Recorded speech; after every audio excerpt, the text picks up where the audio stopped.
Kung ganon, ibigay mo nila sa akin ang mga bata. At ibibigay ko sa iyo ang traidor na to. Kapalit nila. Ano? Huwag, Elias! Huwag kang makinig sa kanya! Iligtas niyo ang mga bata! Hayaan niyo na ako! Hindi pwede, Nay! Hindi ka pwedeng mamatay o masaktan! Matanda na ako! Yung mga bata! Bigyan niyo sila ng karapatang mabuhay! Hindi ko kailangan mamili, Nay! Ililigtas ko kayong lahat! Ililigtas kita!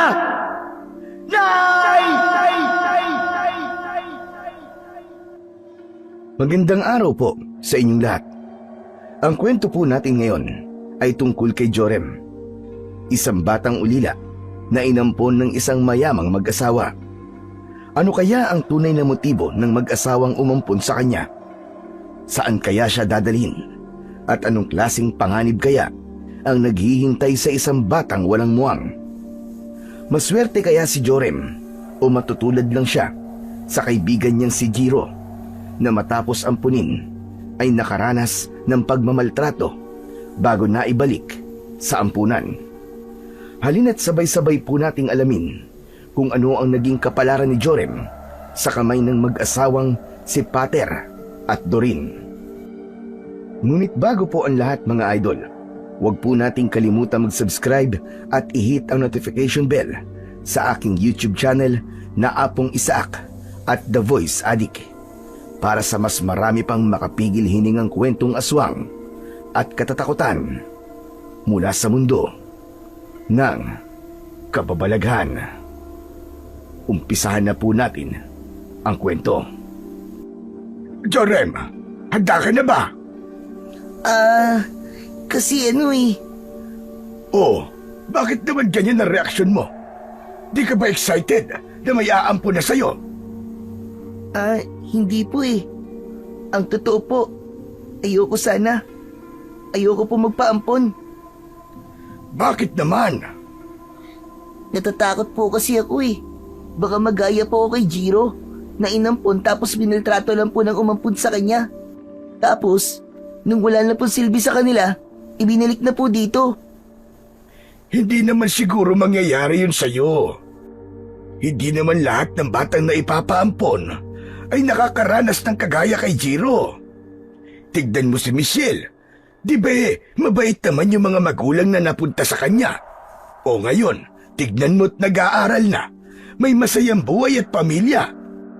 Alam mo, yung aampon sa'yo, nakatitiyak ako na katulad din ang naging magulang ni Michelle. Mabait sila at mayaman.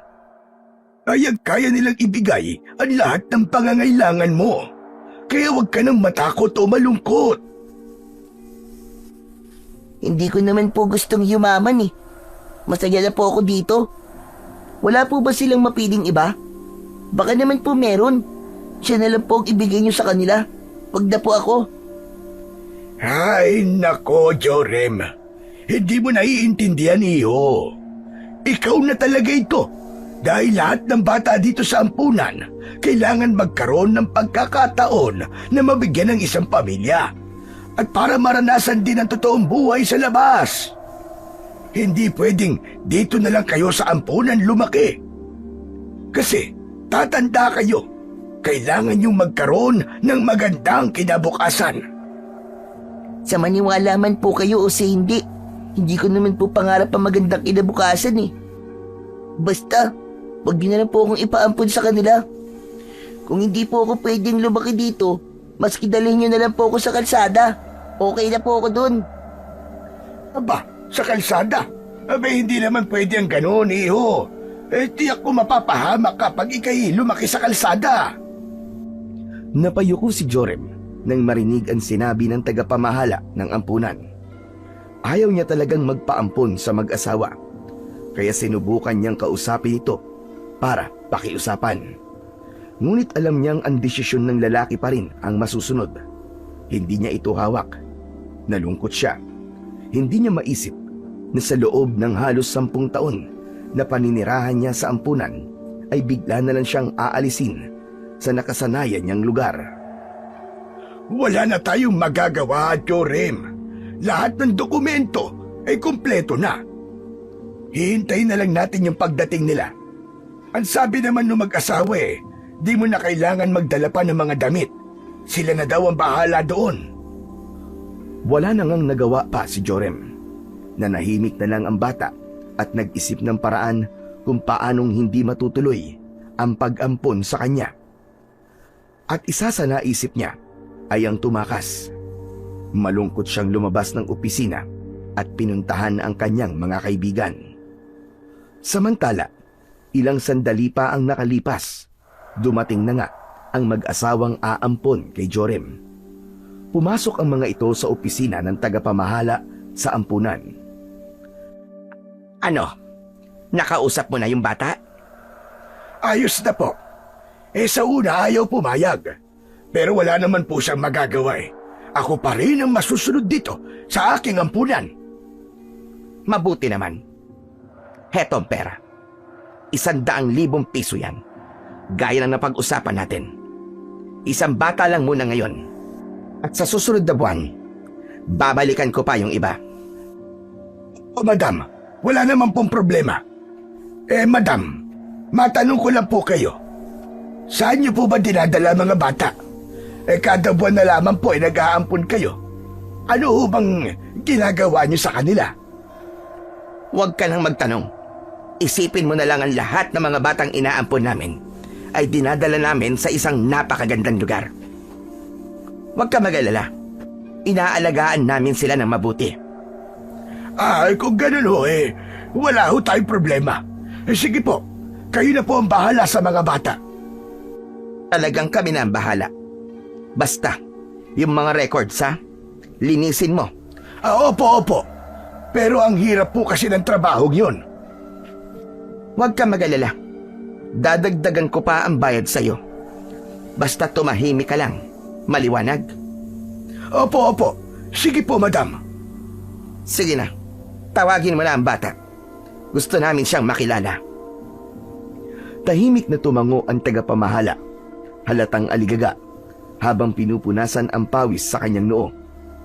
Lumabas siya ng kanyang opisina at naglakad sa masikip na pasilyo at tuminto sa tapat ng isang silid. Binuksan niya ito at sumilip siya kung saan naroon ang bata. Jorem, iho! Jorem! Nandito na ang aampon sa'yo! Po, Halika na! Makikilala mo na mga bago mong magulang. Huwag ka mag-alala. Makakasama mo naman sa bahay nila yung mga naunang bata na inampon nila. Hindi ka malulungkot doon. Promise! sige po. Susunod na po ako agad. Magpapaalam lang po ako sa mga kaibigan ko.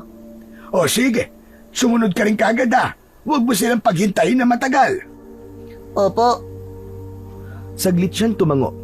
Pilit nang ngumiti, saka tumakbo palabas ng silid. Mabilis ang pintig ng kanyang puso habang papunta sa playground ng ampunan. Doon sa isang sulok ay naroon ang kaibigan niyang nakaupo sa sahig. Naglalaro ng barahang gawa sa karton kasama ang iba pa. Pagkakita nila sa umiiyak na si Jorem, natigilan silang lahat. Hindi na kailangang magsalita pa ng bata. Naiintindihan na nila. Isa na namang kaibigan ang aalis. Dahan-dahang lumapit si Jorem sa kanila. Tuloy-tuloy ang pagtulo ng mga luha sa kanyang mga mata. Gusto niyang ngumiti, pero nanginginig ang kanyang labi. Yumuko siya, saka isa-isang niyakap ang kanyang mga kasama. Ang pinakahuling niyakap niya ay si Jiro. Hindi ito agad nakakilos. Tinitigan muna niya si Jorem. Para bang nagbabakasakaling nagbibiro lang ito na hindi pa talaga aalis. Pero nung makita niyang seryoso talaga ito, lumapit na siya at niyakap ito ng mahigpit. Nang humiwalay si Jorem, parehong pulang-pula na ang kanilang mga mata. Paalam na sa'yo Hindi ko kayo makakalimutan lahat. Pagkatapos sabihin yon, ay lumakad na siya palayo. Walang imik ang mga bata. Biglang tumahimik ang buong playground. Pagdating niya sa opisina ng tagapamahala, nandun na ang mag-asawa at 2 pang kasama nito na mga matatangkad na lalaki. Parehong nakasuot ng itim na damit, nakasombrero at may malamig na ekspresyon. Tahimik silang nakatayo sa isang sulok, halos hindi gumagalaw, parang mga ribultong may buhay. Tumayo ang tagapamahala, ngumiti at itinuro ang mga bisita. Huminga ng malalim si Jorem. Pinunasan ang mga mata, sa kadahan-dahang lumapit. Jorem iyo, sila ang bagong magulang mo. Ipinakikilala ko sa iyo ang magiging papa mo, si Pater, at mama mo naman ay si Doreen. Lumapit si Aling Doreen kay Jorem. Banayad ang kilos nito at dahan-dahang lumuhod sa harap ng bata. Hinawakan siya sa braso, dahan-dahan pero mariin. Ang cute mo namang bata. Bagay ka talaga sa pamilya namin. Nang maramdaman ni Jorem ang kamay ni Aling Doreen, ay may kung anong kilabot ang gumapang sa balat niya. Malamig ito na parang yelo. Parang malamig na parang hindi galing sa tao. Nanigas ang bata sa kanyang kinatatayuan nang dahil sa takot. Tinignan niya ang babae at sa isang iglap, nagtagpo ang kanilang mga mata. Agad napansin ng bata na may kung anong bagay sa mga mata nito na hindi niya maipaliwanag. Sa gilid naman ay tahimik lang na nakatayo si Mang Pater. Walang ekspresyon ang muka. Hindi rin lumapit, basta't nakatitig lang kay Jorem. At kahit hindi kumikilos, parang ramdam na ramdam ni Jorem na sinusukat siya. Parang tinatandaan ang bawat detalye sa kanyang murang katawan. Ngumiti ng pilit si Jorem, pero hindi mapigilan ang panginginig ng kanyang tuhod. Halika na anak. Umuwi na tayo sa bago mong tahanan. Tumango siya, tumayo na rin ang ginang at iginiya siya palapit sa pinto. At habang papalayo sila sa opisina ng tagapamahala, hindi niya maiwasan ang lumingon pa sa loob ng ampunan. Sa huling sulyap niya, nakita pa niya ang isang bagay. Si Jiro, nakasilip sa may gilid ng pinto, tahimik na umiiyak.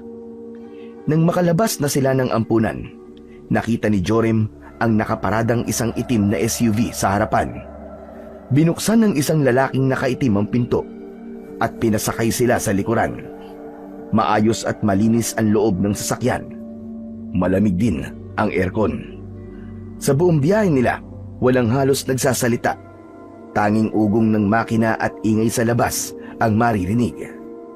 Matapos ang halos 3 oras na biyahe, napansin ni Jorem na unti-unting nagbabago ang paligid na kanilang dinaraanan. Papasok na sila sa mas liblib na lugar. Malayo yun sa kabiasnan.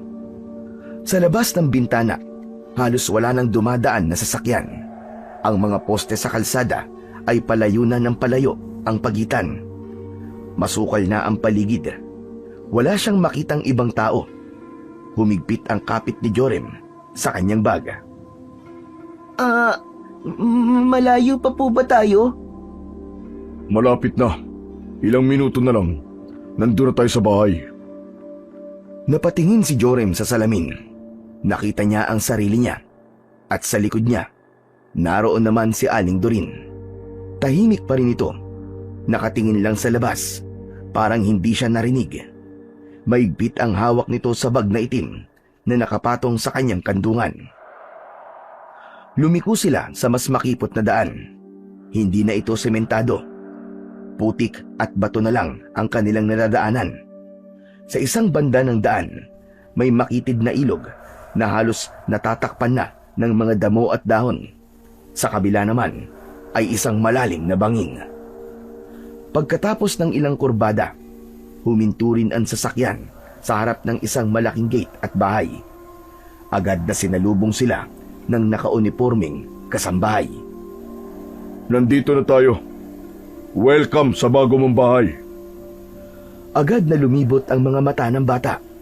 Sa harap niya ay naroon ang 1-2 palapag na bahay. Parang mga sinaunang bahay na may veranda pa sa harap at may malalaking bintana. Agad na napansin ng bata na wala silang mga kapitbahay. Aling Esme, pakiasikaso na lang muna itong bata. Paliguan mo at pakainin para maging maginhawa siya. Tumango ang katulong at agad na inaya ang bata. Pagpasok ng mansyon, nakasunod ang mag-asawa at nagpaiwan sa labas ng bahay ang dalawang lalaking nakaitim. Pagpasok nila sa loob ng mansyon, bumungad kagad kay Joram ang isang maluwang na sala. Di maipagkakailang mayaman talaga ang pamilya nang umampon sa kanya. Sa isang bahagi naman ng sala, napansin niya ang isang larawan na nakaframe. Isang batang lalaki na kasing edad niya. Nakangiti ito, suot ang puting damit, panlakad at nakatayo sa harap ng parehong bahay. Sino po siya? Anak namin, si Joel. May anak po kayo? Matagal na siyang patay. Naaksidente sa labas ng bahay. Diyan mismo, sa harap ng gate. Natahimik si Joram sa kanyang narinig. Hindi niya alam kung anong sasabihin sa kanyang kaharap. Tinignan niya ulit ang larawan. Parang may lungkot sa mga mata ng bata kahit nakangiti ito. Joram, simula nang mangyari yun, naging maingat na kami. May mga panuntunan dito sa bahay na dapat mong sundin. Bawal lumabas. Sana maintindihan mo. Ayaw lang namin na may masaktan ulit. Di ba po, may mga inampun na rin po kayo dati ng mga bata? Nandito rin po ba sila? Pwede ko po ba silang makita? Wala sila dito. Nasa ibang bahay sila. Tama na muna ang usapan. Mabuti pa ay sumama ka na muna sa yaya. Dadaling ka niya sa magiging kwarto mo. Sige po. Maraming salamat po, Aling Doreen. Mama, yan ang dapat mong itawag sa akin. Huwag kang mailang kasi pamilya na tayo magmula sa araw na ito. Tumango ang bata. Sumama na rin ito sa katulong. Inihatid siya sa kanyang kwarto sa itaas. Maayos ito. May malambot na kama, isang drawer, maliit na mesa at magandang kurtina sa bintana. Malinis din ang paligid at mabango ang mga punda at unan. Sinabihan siya ng katulong na maligo muna at magpahinga. Saka siya tatawagin kapag kakain na. Samantala, sa ibaba naman ng bahay, agad na tinipon ng mag-asawa ang kanilang mga tauhan sa sala. Parehas na seryoso ang kanilang mga muka. Makinig kayong lahat. May bagong bata na naman dito sa bahay. At gusto ko, dapat wala ng palya ang pagbabantay niyo sa kanya. Lalo na kapag wala kami ni Doreen. Huwag na huwag niyong pababayaan yung bata. Huwag niyong palalabasin sa gate. At kapag gabi, dapat narito na siya sa loob. Huwag niyong hayaan sa labas at baka maagaw pa sa atin. Naiintindihan niyo ba? Tumango ang lahat sa babae. Walang salita, pero sapat na yun para maunawaan ng mag-asawa na nakikinig ang lahat. Ibigay niyo lahat ang gusto niya. Pagkain, gamit, laruan. Lahat. Basta sa loob lang ng bahay. Pero wag niyong iparamdam sa kanya na nakakulong siya. Bantayan niyong maigi. Ayoko nang maulit yung mga nangyayari noon na nakakatakas yung ibang bata na dinadala namin dito. Tama. Siguraduhin niyo na alam niyo ang bawat galaw niya. Teka, may isa pa akong paalala. Wag na wag siyang palalapitin sa sekretong silid. Wag niyo na itong babanggitin sa bata. At kung maaari, iwasan yung pag-usapan ng bagay na nangyayari dito sa loob ng bahay. Lalo na kapag kaharap ang bata. Nagkakaintindihan ba tayo? Halos sabay-sabay na nagkatinginan ang mga tauhan. Kita sa kanilang mga mata ang bagyang alinlangan pero walang nagsalita. Sige na. Gawin niyo na lang ang mga dapat niyong gawin. Tandaan niyo ang mga bili namin. Alam niyo na, kahit bata yon, hindi dapat ismulin. Huwag niyong kakalimutan kung anong meron sa bahay na ito.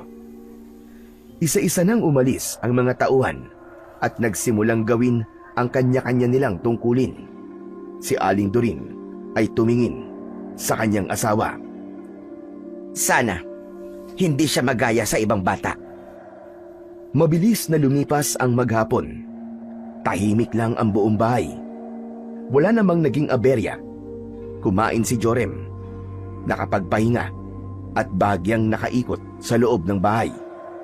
Wala siyang narinig o nakita na kakaiba bukod sa pagiging tahimik ng mga tauhang nagtatrabaho sa loob ng bahay na yon.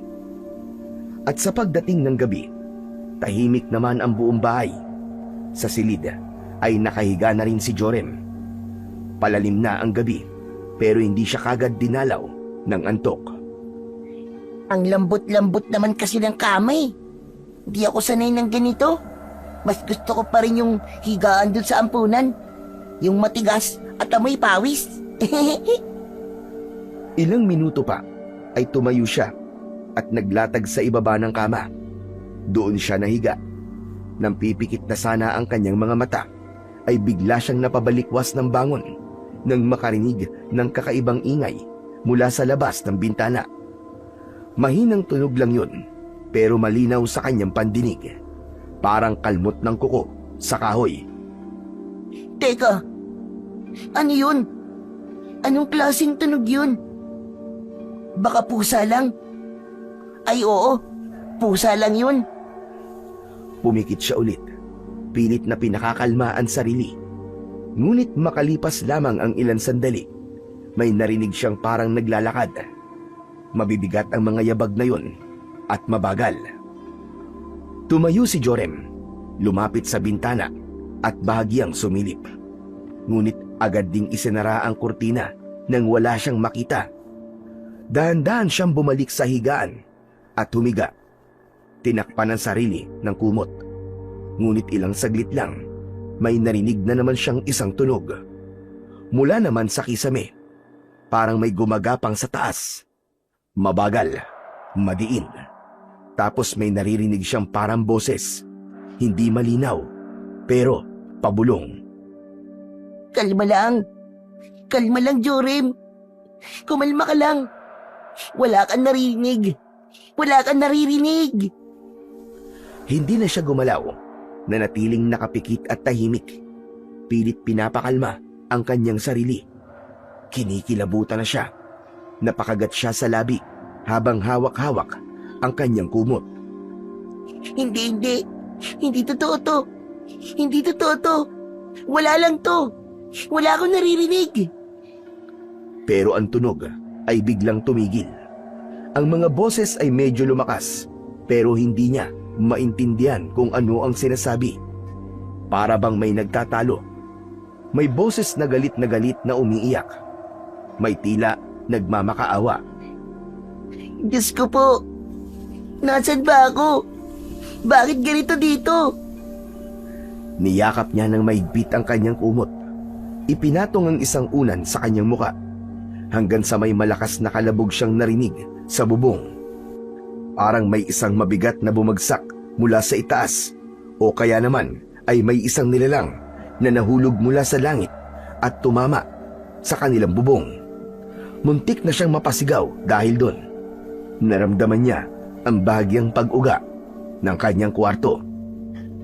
Ngunit pagkatapos nun, ay biglang katahimikan ang nangibabaw sa buong paligid. Nawalang bigla ang mga kaluskos, ang ingay, ang mga boses. Tahimik na ulit ang lahat. Ilang sandali pa, nang kumalma ang paligid, doon na unti-unting nakatulog si Jorem ng mahimbing. Kinabukasan ay bigla siyang nagising nang makaamoy ng mabaho. Tumayo siya at diretso sa banyo para doon sumuka. Habang nasa banyo ay narinig niyang bumukas ang pinto ng kanyang kwarto. May mga narinig siyang mga yabag. Anong nangyayari sa'yo? Ayos ka lang ba? Aling Doreen. Mama, may naamoy lang po akong mabaho. Nako, pasensya ka na. Kapag ganitong oras kasi ng umaga, may naghahakot ng basura dito sa baryo. At yung naamoy mo, kakaalis lang. Ganun po ba? Akala ko naman kung napapano ka na. Nag-alala tuloy ako sa yung bata ka. Pasensya na po. O sige na, maghilamos ka na dyan at pagkatapos mo, bumaba ka na ha. Nagpahanda na ako ng mainit na tsokolate para sa'yo. Tumango si Jorem kay Aling Doreen. Pagdating niya sa ibaba, ay nakita niyang naghihintay na ang kanyang mama at papa sa lamesa. Nagkakape habang nagbabasa ng dyaryo ang lalaki. Napatingin ito ng taas-baba nang mapansin siyang nakatayo lang siya sa tabi ng mesa. Oh, ano pag ginagawa mo dyan? Halika na't sabay-sabay na tayong kakain ng agahan. Maupo ka na. Opo, Kumusta naman ang unang gabi mo dito sa bahay, iho? hindi po ako masyadong nakatulog eh. Medyo maingay po kasi kagabi. Ano ka mo? Maingay? Anong ingay ang naririnig mo? May mga malalakas po na kalabog sa bubong. Tapos may parang nagkukuskus po ng matalas na kuko sa pader. Hay nako, iho. Nananaginip ka lang siguro ng masama.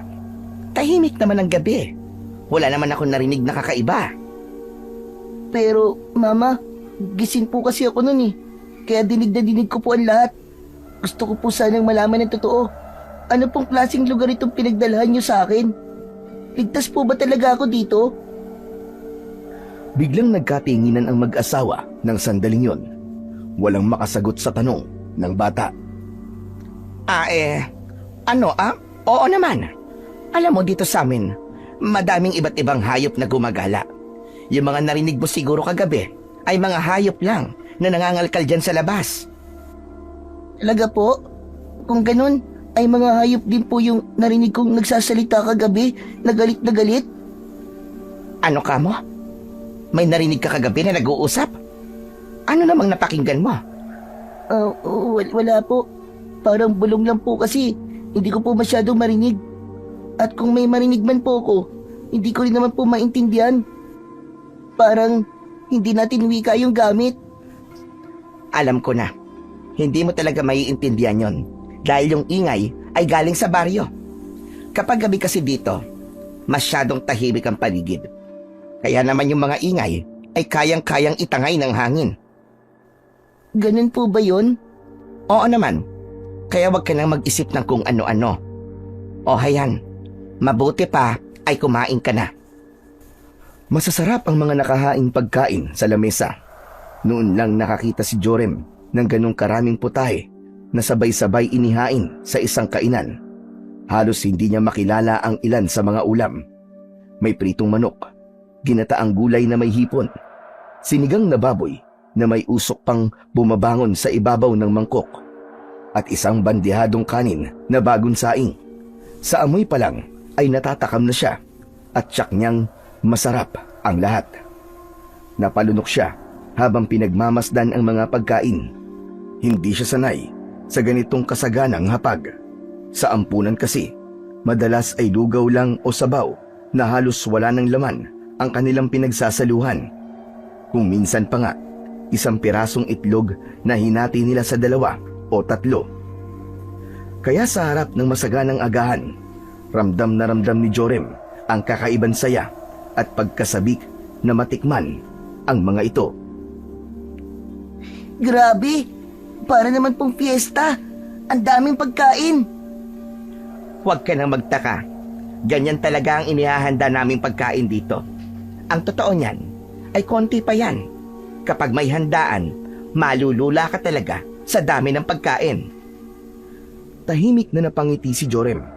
Dahan-dahan ay naging komportable siya. Naupo na siya at nagsimulang kumain. Wow! Ang sarap po! Ang lambot-lambot ng karne ng sinigang. Ngayon lang po ako nakatikim ng ganito kasarap, tapos ang daming karne. Sige lang, kumain ka lang. Kailangan mong maging malusog bago dumating ang araw na... Ano pong araw? Ano po yun, Mama? Ba't po kayo biglang natigilan? Wala. Ang ibig kong sabihin, dapat maging malusog bago dumating ang araw na dalawin natin yung mga kaibigan mo sa ampunan. Oo, ganun nga yun.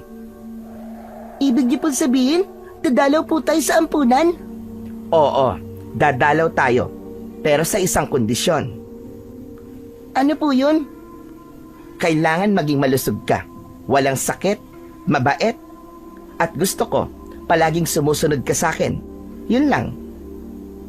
Opo, magpapakabait po ako, Mama. Gusto ko na po talaga ulit na makita si Jiro. Miss na miss ko na po siya eh. Siya nga pala anak. May pupuntahan kami ng papa mo ha. Malagang lakad to at hindi ka pwedeng sumama. Ayos lang po. Mabuti naman kung ganon. At yung bilin ko, dito ka lang muna sa loob. Iwasan mo munang lumabas dito. Hindi po ako pwedeng lumabas o maglaro po kahit po dun sa bakuran lang. Okay lang ba kung wag na muna? Wala kasing magbabantay sa'yo eh. Alam mo na, nawalan kami ng anak.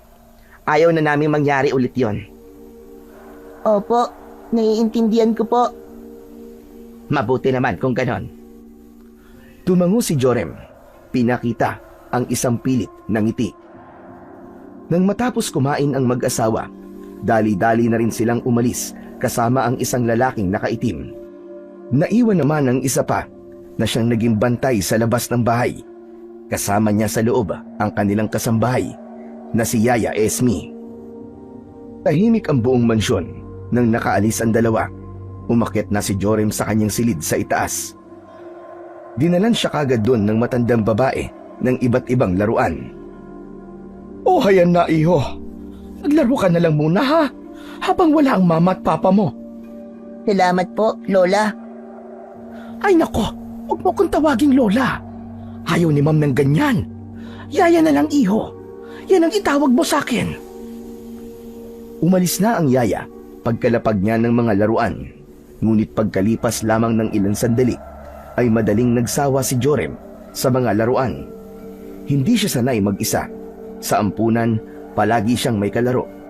Laging nakikipaghabulan at taguan sa mga kapwa niya bata. Doon siya magaling. Ibinaba niya ang hawak niyang laruan na tumayo. Dahan-dahan siyang lumapit sa bintana at mula roon ay tinanaw niya ang malawak na bakuran ng mansyon. May mga malalaking akasya sa harap ng bahay at mga damo na hindi natabas sa paligid. At sa di kalayuan sa gate, may nakita siya doong tao. Isang lalaki. Napansin niyang kakaiba ang ikinikilos nito. Para ba itong nagmamanman? Parang may inaamoy sa paligid na hindi niya maintindihan.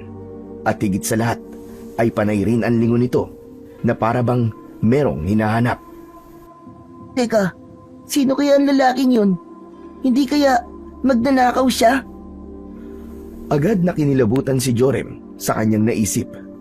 Naalala niya bigla ang minsang nangyari sa ampunan noong pinasok sila ng mga magnanakaw.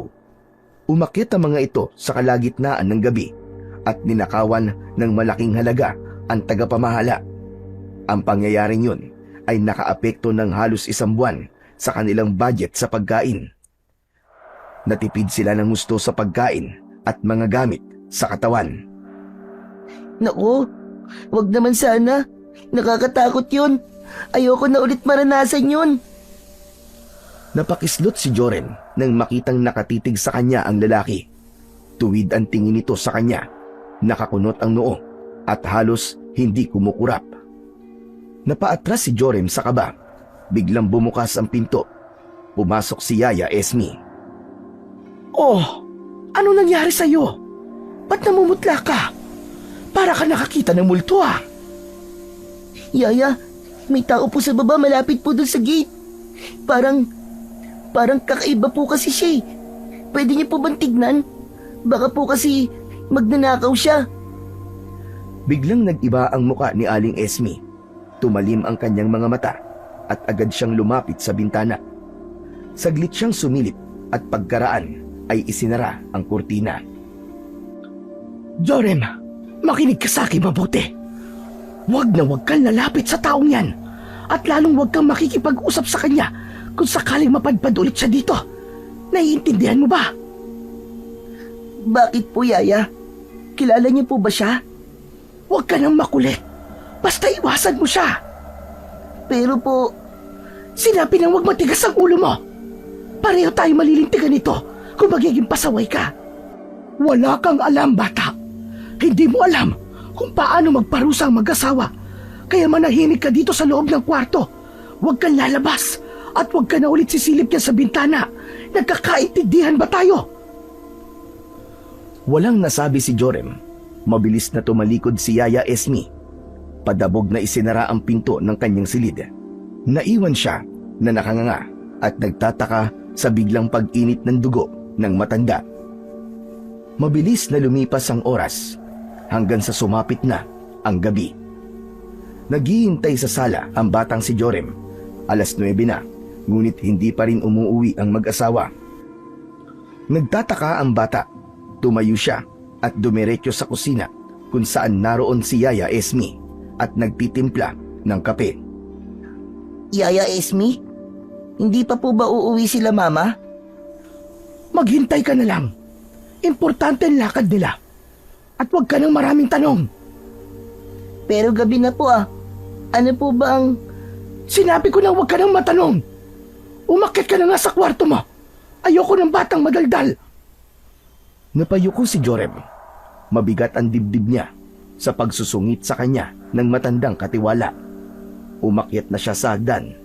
Pagdating sa kwarto, dahan-dahan niyang isinara ang pinto at naupo sa kama. Pinagmasdan niya ang mga laruan sa tabi, mga stuffed toy, building blocks at remote control na kotse. Marami yun, pero kahit marami, wala siyang ganang maglaro. Napatingin siya sa mga unan at kumot. Umupo siya sa gitna ng kama at dahan-dahang humiga. Ang gabing yun ay napakatahimik. Napapikit siya saglit.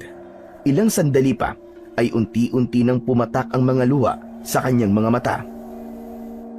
Gusto ko nang bumalik sa apunan. Namimiss ko na ang mga kaibigan ko. Napakagat siya sa kanyang labi, panayang hikbi at singhot. Ayoko na dito. Ang lungkot-lungkot. Parang kulungan ng bahay nito. Oo, maraming ang pagkain. Maraming laruan. Pero wala naman akong kalaro. Wala man lang ako makausap. Tapos, ang sungit-sungit pa ng matanda. Tumagilid siya at niyakap ang unan. Jiro, kaibigan ko, bista-bista kita. Sana ibalik na lang nila ako ulit dyan. Jiro! Paulit-ulit niyang binabanggit ang pangalan ng kanyang kababata na naiwan sa ampunan. Sana, iba na lang ang kinuha nila. Iba na lang sana ang inampun nila. Pagkasabi nun ay humagulgol na siya ng iyak at tinakpan ng unan ang kanyang muka. Gusto niya nang tumakas palabas. Wala siyang pakialam kung saan siya mapadpad, basta malayo lang siya sa bahay na yon. Ngunit mas lalong lumakas ang iyak niya nang maisip na hindi niya magagawa yon, lalo na't may bantay na palaging nakatayo sa may pintuan. Ilang minuto ang lumipas, biglang may narinig siyang ingay mula sa labas. May hinang yabag yun, tapos parang may tumutunog na maliit na bell. Sunod-sunod, palakas ng palakas ang tunog, parang papalapit. Napabalikwas siya ng bangon at mabilis niyang tinungo ang bintana. Inililis niya ang kurtina para makita kung ano ang nangyayari sa labas. Isang prosesyon. Maraming tao, dahan-dahang naglalakad sa kalye. Ang simula nito ay nasa tapat ng kanilang gate. Hala, anong mga yan? Anong ginagawa nila? Lahat ng mga taong nakikita niya ay nakasuot ng mahahabang itim na abito, parang damit ng isang sinaunang pari. Sa gitna ng prosesyon, may mga taong nakasuot ng maskara ng hayop. May maskarang hugis ng ulo ng kambing, ng baboy ramo, ng kalabaw at iba pa. Bigla siyang kinabahan sa kanyang nasaksihan. Ang karamihan sa kanila ay nakabitbit ng krus pero baliktad. Ang iba naman ay may hawak na puting tela pero sa dulo nito ay parang may bahid ng pulang mansya. Ano kaya yun? Napatitig ang bata sa mga yon, ngunit muntik na siyang matumba sa gulat nang makitang halos sabay-sabay na lumingon sa kanya ang mga taong nasa prosesyon. Para siyang binuhusan ng malamig na tubig. Parang naramdaman ng mga itong nakasilip siya sa bintana. Nanlaki ang mga mata ni Jorem at biglang nanigas siya sa kanyang kinatatayuan. Tapos mula sa di kalayuan ay narinig niya ang sunod-sunod na malalakas na alulong ng aso. Hindi niya na alam ang kanyang gagawin. Diyos ko, Diyos ko! Tulungan niyo po ako! Diyos ko, natatakot na po ako!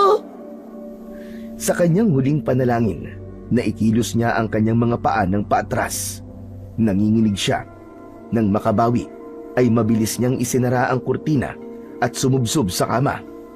Tinakpan niya ng kumot ang kanyang buong katawan. Hindi ko na kaya to. Ba't ang daming nangyayaring kakaiba sa lugar na to? Natatakot na talaga ako. Mabilis ang tibok ng puso ni Jorem habang nakatalukbong sa ilalim ng kumot. Pawis na pawis ang kanyang noo kahit malamig ang gabi. Pilit niyang pinipikit ang kanyang mga mata pero hindi niya maalis sa isipan ang mga muka ng mga nakamaskara, ang mga krus na baliktad at ang kakaibang prosesyon sa labas. Naririnig pa rin niya ang malalakas na yabag, sabay-sabay na nagmamarcha. Sa di kalayuan, may humahabol na alulong. Hindi lang isa, kundi parang sabay-sabay na aso o hayop na umiiyak sa ilalim ng buwan. Lumipas pa ang ilang minuto. Tahimik na, pero hindi pa rin siya mapakali. Sinubukan niyang matulog, pero hindi siya dalawin ng antok. May hindi normal na nangyayari sa lugar na to. Ayoko na talaga dito. Biglang sumagi sa isip niya ang tumakas. Dahan-dahan siyang lumakad papunta sa pintuan ng kanyang kwarto. Binuksan niya yon ng maraan. Sumilip siya sa pasilyo. Madilim na. Tahimik na rin. Bumaba siya sa hagdan. Iniingatang huwag lumika ng kahit na anong tunog o ingay. Nang makarating siya sa sala, napansin niyang patay na ang lahat ng ilaw doon. Lalong lumakas ang loob niya. Tamang-tama. Tulog na silang lahat. Ngayon, may pagkakataon na ako para tumakas. Sumilip siya sa pinto ng bahay, pero nanlaki ang kanyang mga mata. Naroon pa rin ang bantay. Nakaupo sa silya. Nabigla siya sa nakitang anyo nito. Parang nagbago ang itsura nito. Hindi na ito mukhang tao. Kulubot ang muka. Namumula ang mga mata at may pangil ang kanyang bibig. Sa takot ni Jorem ay bigla siyang napaatras. Ngunit sa kanyang pag-atras ay nasagi niya ang plorera. Nahulog ito at nabasag. Kasunod nito ay ang biglang pagsindi ng ilaw. Sabay na nakita niya si Aling Esme na tumakbo palapit sa pinto at isinara ang pintuan. Saka ito tumingin sa kanya. Seryoso ang mukha nito at galit na galit ang aura. Ano bang ginagawa mo, Jorem? Magpapahangin lang po sana ako sa labas eh. Bigla siyang nilapitan ng babae at hinawakan siya sa braso. Kinaladkad siya, paakyat sa hagdan. Aray! Aray, masakit po! Saan niyo po ako dadalhin? Sa kwarto mo! At doon ka lang dapat! Pagpasok sa kwarto, isinara nito ang pinto ng malakas at naghalokip-kip sa harap niya. Ano bang iniisip mo, ha? Saan ka pupunta? Tatakas ka, no? Hindi po. Sinungaling! Akala mo ba makakatakas ka dito ng basta-basta? Ayoko na po dito. Gusto ko na pong umuwi sa ampunan. Umuwi? Ito na ang bahay mo, Jorem. Hindi na sa ampunan. Ano bang mali, ha? Bakit gusto mong umalis? Lahat naman ibinibigay sa'yo. Ano? May kulang pa ba? May gusto ka ba? Pagkain, laruan? Ano? Sabihin mo kung ano pa ang kailangan mo. Kailangan ko po yung mga kaibigan ko. Ayoko na po sa bahay na to. Para po akong nakakulong. Para po akong isang preso. Preso? Alam mo ba, kung hindi kita pinigilan kanina, baka bangkay ka na ngayon. Ano po? Ano pong ibig niyo sabihin? Ibinilin sa akin na manahimik. Sa maniwala ka't sa hindi, ayoko mapahamak kang bata ka. Kaya sasabihin ko to sa'yo. Ang buhay sa labas ng bahay na to, masyadong mapanganib. Ano po bang meron dito? At yung bantay po sa labas, hindi po siya mukhang tao. Iba po yung itsura niya. Saka yung mga tao po sa prosesyon, may kakaiba po sa kanila. Kitang-kita ko po. Hinaan mo lang ang boses mo, dahil baka mamaya may makarinig sa atin. Ano po bang meron dito, Yaya Esme? Tumigil ka na sa kakatanong. Hindi mo kailangan malaman ang lahat. Paano ko po maiintindihan ng lahat kung di niyo naman po ipapaliwanag sa akin? Gusto ko lang naman pong malaman kung ano po ang totoong nangyayari at kung bakit ganito po ang lugar na to. Parang bangungot. Bakit dito po ako dinala? Napabuntong hininga si Yaya Esme. Lumapit siya kay Jorem at hinawakan ang magkabilaang balikat nito. Makinig kang mabuti sa sasabihin ko, bata. May mga bagay sa mundong ito na hindi para sa mga batang katulad mo. Ang bahay na ito, protektado ka dito. Pero sa labas hindi na ako makakasiguro. Mapanganib. Ano pong mapanganib? Nangako sa akin sina Mama at Papa na idadala nila ako sa isang magandang lugar. Ito po ba yung magandang lugar na sinasabi nila, Yaya Esme? Ito po ba? Makinig ka na lang. Kung ayaw mo mamatay ng maaga, kaya huwag kang gagawa ng ikakapahamak mo.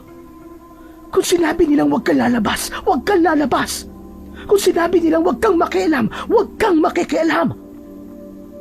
Ito na ang huling babala ko sa iyo, Jorem. Pababayaan na kita sa susunod at hahayaang mamatay. Ano po? Mamatay? Bakit kailangan ko mamatay kung lalabas lang naman po ako? Bakit maski dyan lang sa bakuran, bawal ako? Sa tingin ba nila makakakit ako sa mataas na gate na yan para tumakas? Mabuti pa po. Tulungan niyo po ako, Yaya Esme. Gusto ko na po talagang umuwi sa ampunan. Hindi ka na makakabalik. Hindi na pwede. Ang bantay, hindi po siya tao. Yung mga nasa prosesyon po, hindi rin po sila tao lahat. Ano bang sinasabi mo? May matanda po sa ampunan. Si Tatang Doming po. Janitor po siya doon at hardinero na rin. Madalas po siyang magkwento sa amin ng mga tungkol sa kababalagan at lalo na po sa iba't ibang kwentong aswang. Yung nakita ko kanina, mga aswang po sila. Mga aswang po sila, Yaya Esme. Tumahimik ka! Huwag ka magsalita ng ganyan! Teka po, pati po ba kayo, Yaya? Kabilang din po kayo sa kanila? Hindi! Pagkasabi nun, ay lumabas na si Yaya Esme sa silid at naiwan siyang mag-isa sa kwarto. Tumakbo na siya sa kama at muling nagtalukbong ng kumot. Tanghali na nang magising si Jorem. Pagtingin niya sa orasan sa tabi ng kanyang kama ay 10:00 na ng umaga. Mabigat pa rin ang pakiramdam niya, hindi lang dahil kulang siya sa tulog, kundi dahil sa kaba at takot na bumalot sa buong katawan niya mula kagabi. Napahawak siya sa tiyan niyang kumakalam. Gutom na siya, pero hindi siya makakilos. Ayaw niyang lumabas ng kwarto. Natatakot siya sa maaaring makita niya uli, lalo na sa bantay sa may pinto, ang nilalang na may pangil at may sungay. Hindi rin niya makalimutan ang mga sinabi sa kanya ni Yaya Esme, ang mga pagbabanta nito at pananakot. Paano kaya ako makakatakas sa bahay na to? Anong gagawin ko? Gusto ko na talagang bumalik sa bahay ampunan. Gusto ko na makita ang mga kaibigan ko, lalong-lalo na si Jiro. Bulong niya sa sarili habang yakap ang kanyang tuhod. Bigla niyang narinig ang ugong ng sasakyan sa labas. Pumalabog ang gate. Pumasok ang sasakyan. Maya-maya pa ay narinig na niya ang boses ni Mang Peter at Aling Doreen. Hindi. Nakabalik na sila. Nalungkot ang mukha ni Jorem. Ayaw niyang salubungin ang dalawa. Mas gusto niya sanang manatili na lamang sa loob para magtago sa ilalim ng kumot. Pero may narinig siyang boses ng batang lalaki mula sa ibaba. Napakunot siya ng kanyang ulo. Tama ba yung naririnig ko? May bata? Tumingin siya sa pinto at sa hindi niya inaasahan, biglang pumihit ang doorknob. Bumukas ito. Si Yaya Esme ang naroon, nakatayo sa bungad. Bangon ka na muna at bumaba. Dumating na sina Mama at Sir. Hinahanap ka. Ayoko pong bumaba. Bakit naman? Dahil ba to sa nangyari kagabi? Basta po, ayoko pong lumabas. Sige na. Bumaba ka na. Inayos ko na yung gulo kagabi. Talaga po. Pero yung bantay po, baka magsumbong po siya. Baka... Ako nang bahala doon. Wala ka nang dapat pang alalahanin. Sinabi ko na sa'yo, hindi mo ko dapat nakatakutan. Basta makinig ka lang sa akin. Saka nga pala, kung ano man yung nakita mo kagabi, hindi mo na yun kailangan pambanggitin sa kanila. Pero bakit po? Ang totoo po niyan, gusto ko pong tanungin sa kanila kung bakit nila ako dinala dito. Eh dami po palang aswang dito. Pinigilan siya ni Yaya Esme. Inilapit nito ang muka sa kanya. Tumahimik ka, Jorem. Wala kang nakita. Wala. Pero... Tahimik! Bagyang tumango si Jorem, kahit labag sa kanyang loob. Pero nagkakaintindihan na sila ng matanda. Ngayon bumaba ka na. Naroon na sa baba ang mga magulang mo. Kasama nila ang bago mong kapatid na si Benjamin. Kapatid? Oo, may dala silang bagong bata rito. At mukhang inampun din yata nila. Mukhang mas bata pa sa'yo ng kaunti. Tiyak ko na mas makulit sa'yo yun. Siguro naman ay hindi ka na maiinip ngayon dahil kinuhanan ka na kagad ng kalaro. Talaga po? Oo nga. Sige na, halika na. Sabay na tayong bumaba. Napilitan ng tumayo at lumapit si Jorem sa matanda. Inakbayan naman siya nito at sabay silang bumaba ng hagdan. Nakita niya na nakaupo sa sopa ang mag-asawa at nasa tabi nila ang isang batang naglalaro na nasa edad 5 hanggang 7 taong gulang. Pagbaba niya ng hagdan ay tumingin sa kanya ang bata. Mukhang inosente ito at walang muwang. Lumapit kagad sa kanya si Aling Doreen at niyakap siya. Anak, mabuti naman at bumaba ka na. Heto ipapakilala ko sa iyo ang bagong miyembro ng ating pamilya. Siya ay si Benjamin. Saglit na natahimik si Jorem. Tinignan niya si Benjamin na ngayon ay bahagyang nakangiti sa kanya. Saan po siya galing? Sa ampunan din po ba? Hindi anak. Anak siya ng pinsan ng papa mo. Wala na siyang matirahan, kaya dito na muna siya sa atin. Doon kami galing sa lamay ng mama niya, kaya hindi kagad kami nakauwi. Ilang taon na po siya? 6 years old pa lang siya. Ikaw ang kuya niya, kaya sana pakitunguhan mo siya ng maayos ha. Samahan mo siyang maglaro. Samahan sa pagkain at sa kabantayan mo kapag may ginagawa si Yaya Esme. Sumunod na lumapit sa kanya si Mang Pater at tinapik siya sa balikat. Mabuti pa, tara nang kumain. May pasalubong kaming masarap na pagkain. Halika na anak. Tumango si Jorem kahit pilit. Pero habang nakatayo siya sa sala, napansin niyang nakasilip si Yaya Esme mula sa kusina. Nakatingin sa kanya. Hindi ito ngumingiti, ni halos hindi kumukurap. At alam ni Jorem, binabantayan siya ng matanda. Tumungo na sila sa kusina. Naabutan nilang nakahanda na at nakaayos na ang mga kubyertos at plato sa lamesa. Naupo na sila at naghintay ng ihahain ni Yaya Esme. Nabaling ang atensyon ni Aling Doreen sa kanilang matandang katulong. Yaya Esme, kumusta naman kayo dito kagabi? Wala bang naging problema? Wala naman po, Mama. Tahimik po at maayos naman po ang lahat. Tahimik? Sigurado ka? Opo, ma'am. Bakit sabi sa akin ng gwardya, may narinig daw siyang tunog ng nabasag na vase? Napalingon si Jorem. Kinabahan siya. Nag-aalala na baka ibisto siya ng matanda. Alam niyang sinusubukan ni Aling Doreen na hulihin kung may anomalya sa bahay habang wala siya. Napalunok si Yaya Esme. Ilang segundo siyang hindi nakapagsalita. Ako po yun, ma'am. Ako po nakabasag ng vase. Hindi ko po sinasadya. Yaya, matagal ka na sa amin. Alam mo na ang patakaran ko, hindi ba? Tahimik na tumango si Yaya Esme. Kapag may nasira ka sa bahay, kailangan mo yung bayaran. Alam mo na kung ano ang ibig kong sabihin. Napayuko si Yaya Esme. Napansin ni Jorem na biglang tila nanginig ang kamay ng matanda. Parang kinakabahan ito sa harap ng kanyang mama. Opo, ma'am.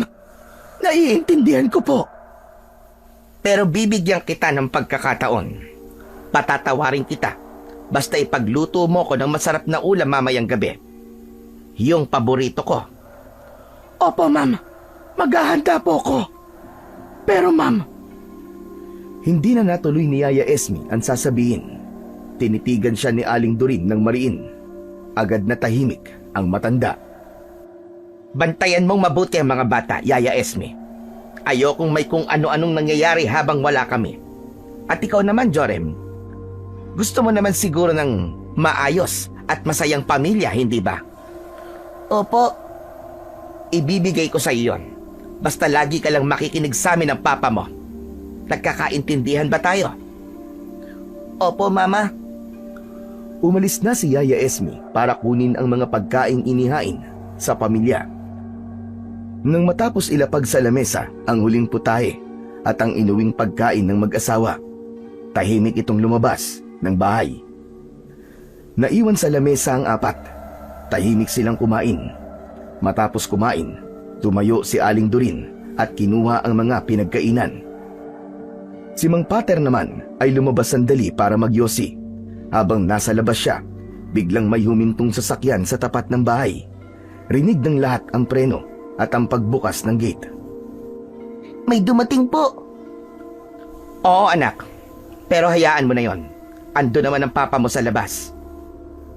Di nagtagal ay bumalik sa loob si Mang Pater. Seryoso ang muka. Doreen, kailangan daw natin pumunta kina Kapitan. May kailangan daw pag-usapan. Ngayon na ba? Oo, sabi urgent daw eh. May nangyari daw sa looban. Bakit? Ano nangyari? May problema na naman kaya? Hindi ko alam eh. Wala naman sinabi sa akin yung kausap ko kanina. Basta daw pumunta na lang tayo doon para makita natin. Pwede ba nating isama si Jorem para makapamasyal naman siya sa looban? Sige. Po, isasama niyo po ako? Oo, anak. Para naman makita mo yung buong baryo. Ano? Tara? Sige po. Sige na, magbihis ka na. Bilisan mo ha, hihintayin ka namin. Opo. Mabilis na umakyat si Jorem sa kanyang silid para mag-ayos ng kanyang sarili. Halatang sabik siya na makapamasyal at medyo kabado sa biglang paanyaya. Samantala, tinawag naman ni Doreen si Aling Esme at mahinahong ibinilin ang ilang gagawin sa loob ng bahay habang nasa labas sila. Ilalabas ko mga bata. Malaya mo magagawa yung sinasabi ko sa'yo. Opo, ma'am. Sarapan mo ha, tulad ng dati. Ako na po ang bahala. Matapos ang lahat ng paghahanda, sumakay na sila sa van. Tahimik lang si Jorem habang nakaupo sa likuran, katabi ang kanyang ina at kapatid. At habang binabaybay ang kalsada, sakay ng kanilang sasakyan, napansin niyang unti-unting nagbabago ang paligid. Sa pagpasok nila sa looban, nakita niyang dikit-dikit na ang mga bahay. Sa kalsada, walang batang naglalaro, walang mga tumatakbong paslit, wala siyang naririnig na nagtatawanan. Agad niyang napansin ang ilang kabahayan na may mga nakadungaw na bata sa bintana. Bigla siyang kinabahan, parang nakita niya ang sarili niya sa kanila. Nakakulong, di makalabas, malungkot ang mata ng mga bata. Ang ilan pa nga ay namumugto, parang kagagaling lang sa iyak. Napabuntong hininga si Jorem. Hindi niya inaasahang ganito pala ang itsura ng looban. Malayo sa iniisip niyang masayang baryo na puno ng buhay at ingay. Tahimik siyang napatingin sa kanyang ina at kay Mang Peter. Pareho ring seryoso ang muka ng mga ito. Ganito pala dito. Akala ko, Mama, tayo lang po nakatira sa baryo na to eh. Nako, hindi mo lang alam. Dati mas marami pa ang tao dito. Kaso yung iba, lumipat na ng lugar kasi merong... Dorin, narito na tayo. Huminto ang van. Napanganga si Jorem nang bumungad sa kanila ang isang kalunos-lunos na tanawin sa harap ng bahay ng kapitan. Bumaba si Mang Pater kagad. Naiwan naman ang mag-iina sa loob ng van.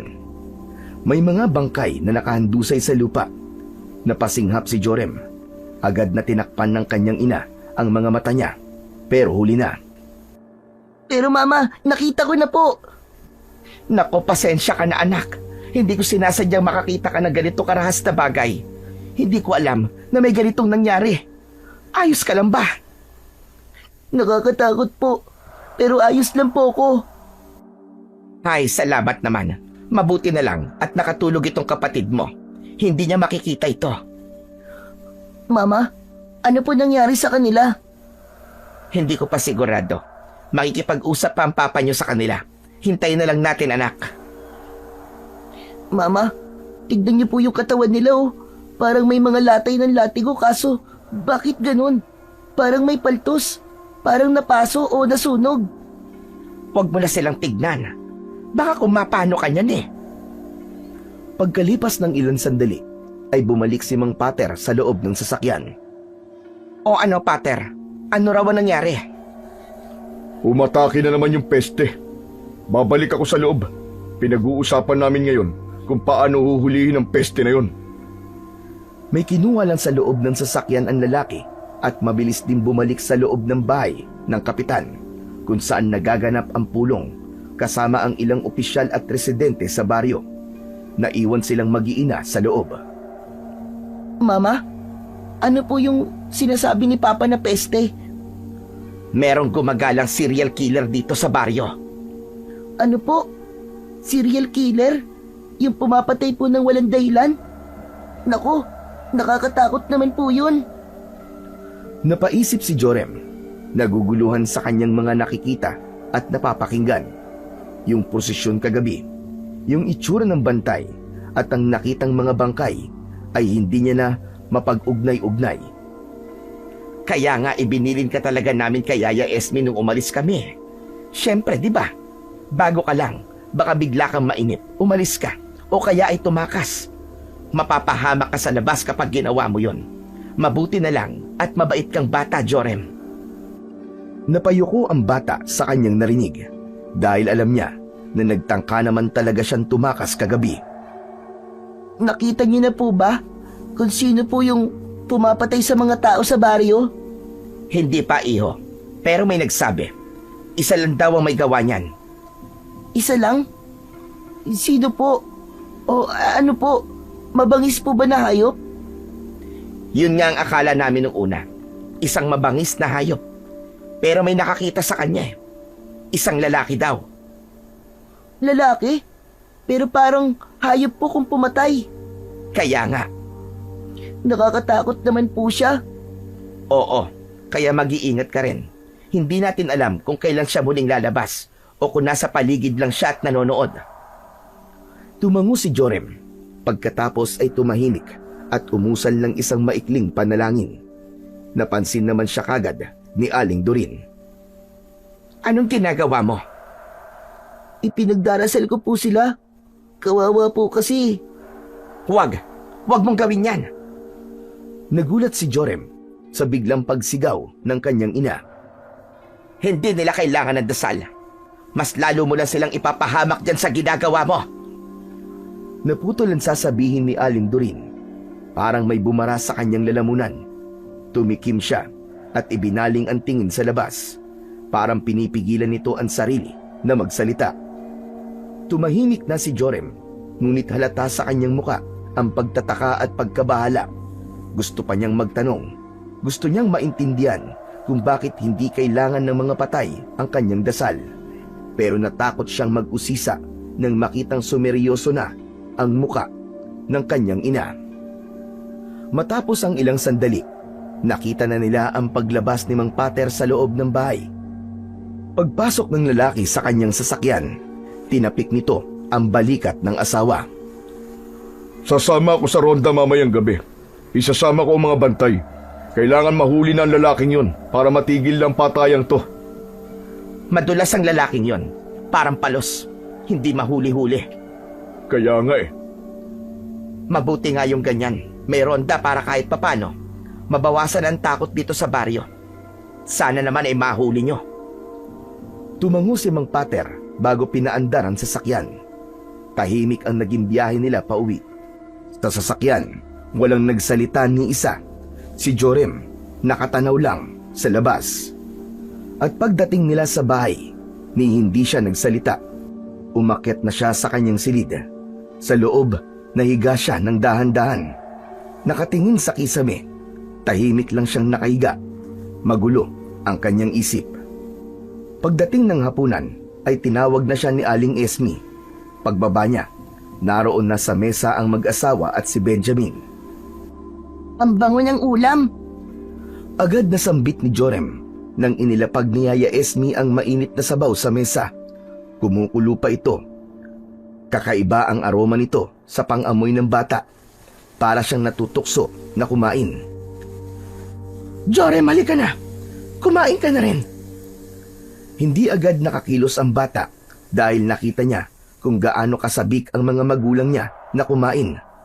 Agad na sumalok ng sabaw si Mang Pater at nilantakan ang laman nito. Kitang-kita ni Jorem kung paano tumulo ang sabaw sa gilid ng bibig nito habang ngumunguya.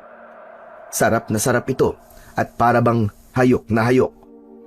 Sumunod si Aling Doreen, nakangiti pa habang kumakain, napapapikit pa habang sumusubo. Si Jorem nakatayo pa rin, hindi gumagalaw, napatingin lang siya kay Aling Esme. Umupo ka na, iho! Halika na!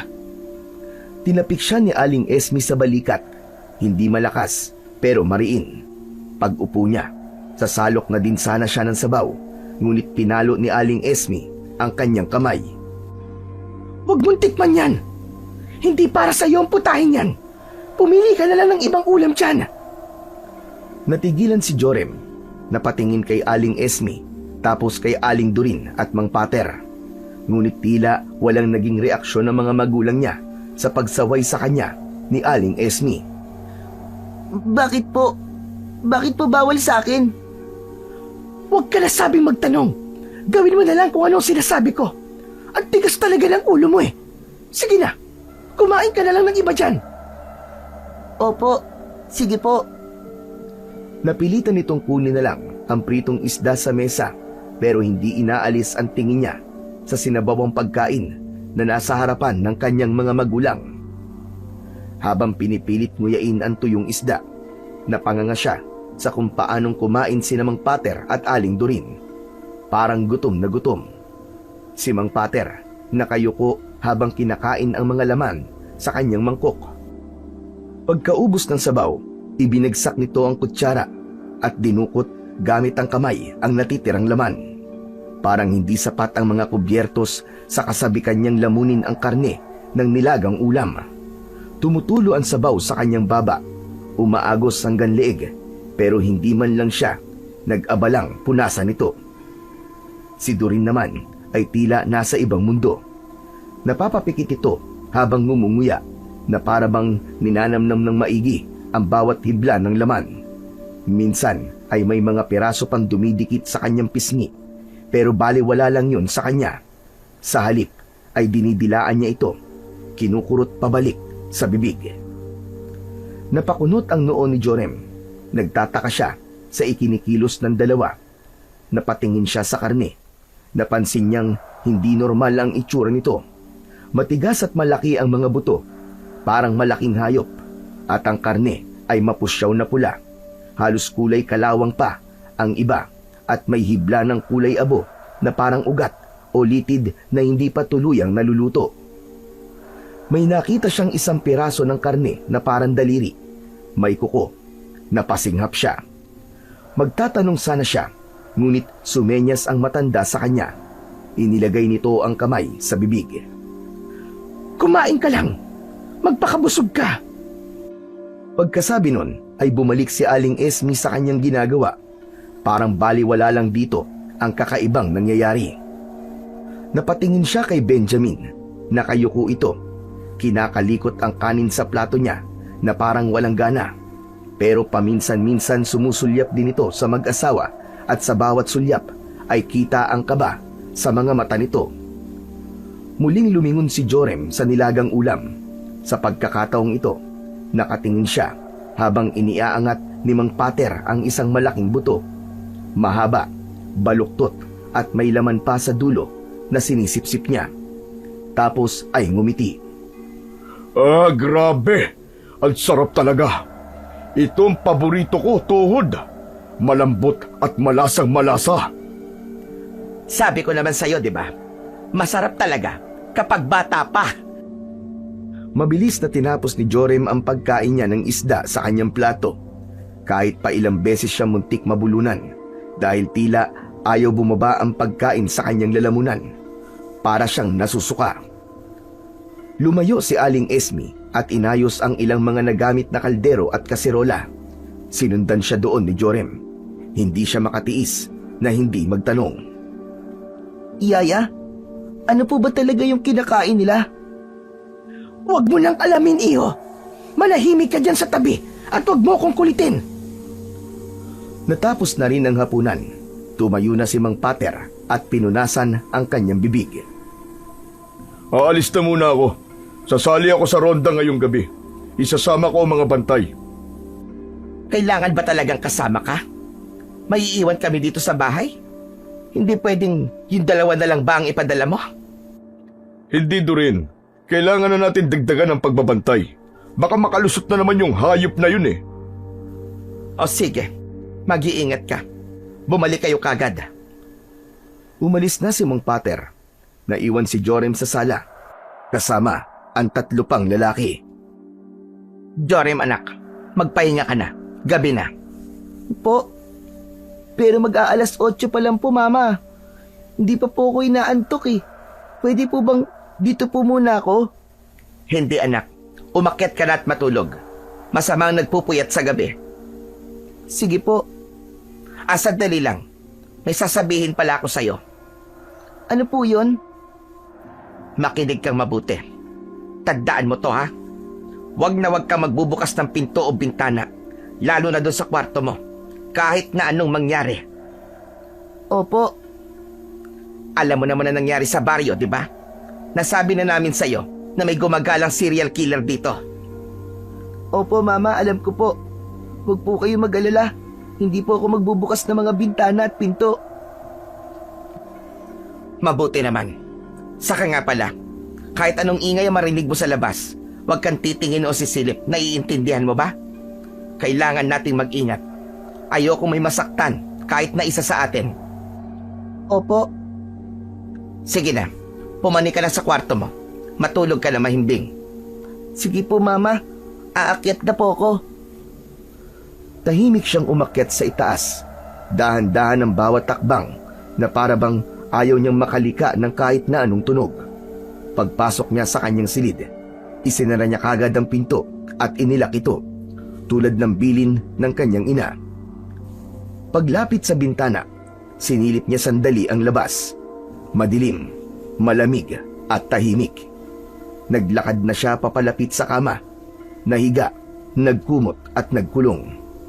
Ngunit pagkalipas ng ilang oras, bigla siyang naalimpungatan at nahirapan na siyang bumalik sa pagkakatulog. Nainip si Jorem. Lumabas siya ng kanyang kwarto. Naglakad pababa sa hagdan para kumuha ng maiinom. Patay na ang mga ilaw sa ibaba ng bahay. Pero habang papunta siya sa kusina, napansin niyang bahagyang nakaawang ang pinto sa ilalim ng hagdan. Tila nakalimutan na patayin ng ilaw sa loob. Natigilan siya. Iniisip kung papasok ba o hindi. Hanggang sa napagdesisyonan niyang pumasok. Marahan niyang itinulak ang pinto. Sa loob ay may nakita siyang malalaking kabinet at sa isang sulok ay may 3 malalaking freezer. Lahat kulay puti, may kandado, pero hindi lahat ay nakasara. Napansin niya ang isang kahon malapit sa kanyang kinatatayuan. May mga nakatapon sa tabi nito na tila mga litrato. Marahan niyang isinara ang pinto at maingat na lumuhod at pinulot ang mga larawan. Teka, sino tong mga to? Mga bata ang nasa larawan, iba't ibang muka, iba't iba ang edad. May ibang pamilyar sa kanya. Isa-isa niya itong sinipat. May mga petsa sa likod. Binuklat pa niya ang ibang nasa kahon at nakita niya ang ilang piraso ng adoption paper. Hindi kaya inampun din nila ang mga batang to? Pero nasan sila ngayon? Napakapit siya sa dibdib. Napatingin sa mga freezer. Lumapit siya doon. Nanginginig ang kanyang mga kamay habang binubuksan ang takip ng isa. Amoy pa lang, alam na niyang may mali. At nang bumukas ito, napanganga siya nang makitang may lamang karne. Pero hindi karne ng hayop, kundi karne ng mga tao. Napaatras siya, natapilok at napaupo sa sahig habang pinipigilan ang sarili na masuka. Biglang may narinig siyang mga yabag. Papalapit. Agad siyang gumapang papunta sa likod ng isang kabinet. Nanginginig at pinipigil ang kanyang mabilis na paghinga. Bumukas ang pinto. Pumasok sina Aling Doreen at Yaya Esme. Kita mo? Sinasabi ko na nga, be. Iniwan mo na naman bukas itong kwarto na to. Ano ka ba, Yaya Esme? Hindi ka ba talaga nag-iisip? Pasensya na po, ma'am. Hindi na po talaga mauulit. Oh, bakit ka nanginginig? Natatakot ka ba sa akin? Hindi po. Hindi po, ma'am. Dapat lang. Kasi matagal ka na sa amin, hindi ba? Dapat lang sanay ka na dito. Halika na. Check natin yung mga stock natin. Oh, tignan mo. Bukas pa itong isang freezer. Hay nako, Yaya. Siya, sige na. Buksan mo tong ibang freezer. Tumango na lamang si Aling Esme pero halatang kabado. Naglakad ito papunta sa kabinet kung saan niya itinatago ang mga susi. Ngunit nagtaka siya nang mapansing tila may anino sa likod nito at may narinig siyang impit na paghinga. Kinabahan ng matandang babae. Napalingon siya sa among babae na noon ay abalang-abala sa pag-check ng laman ng bukas na freezer. Lumapit siya ng dahan-dahan at doon sa likod. Nakita niya si Jorem, nakadapa, nakasiksik sa isang sulok at kitang-kita ang takot sa mata ng bata. Nanlaki ang mga mata nila nang magtama ang kanilang mga paningin. Nagkatitigan sila, parehas na namutla at walang kumikibo. Yaya, ano ba? Bakit ang tagal mo? Andyan na po, ma'am. Kinuha ng matanda ang susi at binuksan ang freezer. Kagad na sinilip ni Aling Doreen ang laman. Maayos pa mga karne dito. Aabot pa ang mga ito sa piyesta. Pandagdag sanda at ipapakain natin sa mga tao. Pero yung nasa unang freezer, may iba doon na parang nagsisimula ng mabulok. Sayang, ilagay mo na lang sa plastic. Tamang-tama bukas, may maghahakot ng basura. Isama mo na sa mga itatapon. Opo, ma'am. Ako na pong bahala. Alam ko naman po ang gagawin. O sige, ikaw nang bahala dito. Babalik na ako sa kwarto ko. Pero bago yon, salamat Yaya Esme. Ano po, ma'am? Salamat sa masarap na ulam kanina. Nabusog kami ng asawa ko. Sa susunod ulit, ha? Opo, ma'am. Ipagluluto ko na lang po kayo ulit.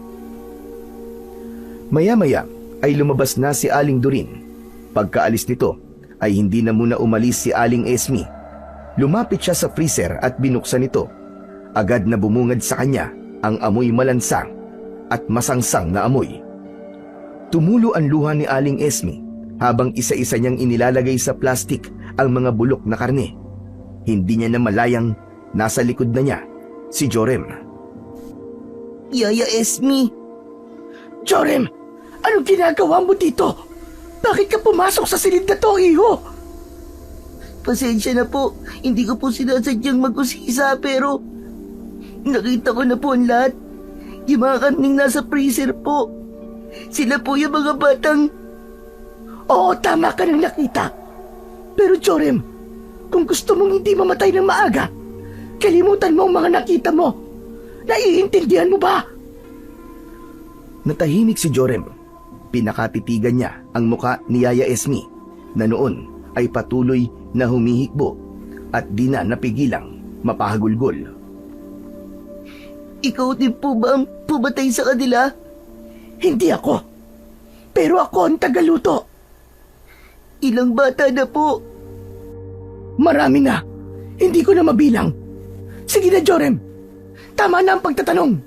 Lumabas ka na ng silid na ito at huwag ka nang babalik. Naiintindihan mo ba? Hindi na kumibo si Jorem. Pinanood na lang niya si Aling Esme habang itinatali na nito ang plastik. Pagkatapos ay isinilid pa ito sa isa pang plastik. Nilinis nito ang paligid ng freezer at tahimik na lumabas. Sumunod na si Jorem, tahimik na bumalik sa kanyang kwarto. Makalipas ang ilang oras, gising na gising pa rin si Jorem. Ilang minuto pa, may narinig siyang mga kaluskos sa labas ng bintana.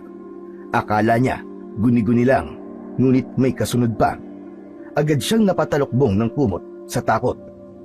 May mga narinig siyang mga yapak na papalapit. Napanganga siya nang maalalang nakalimutan nga pala niyang isarado ang bintana niya kaninang sumilip siya sa labas. Sumilip siya sa kumot ng bagya. May nakita siyang anino. May buntot yun. Biglang humakbang papalapit ang nilalang.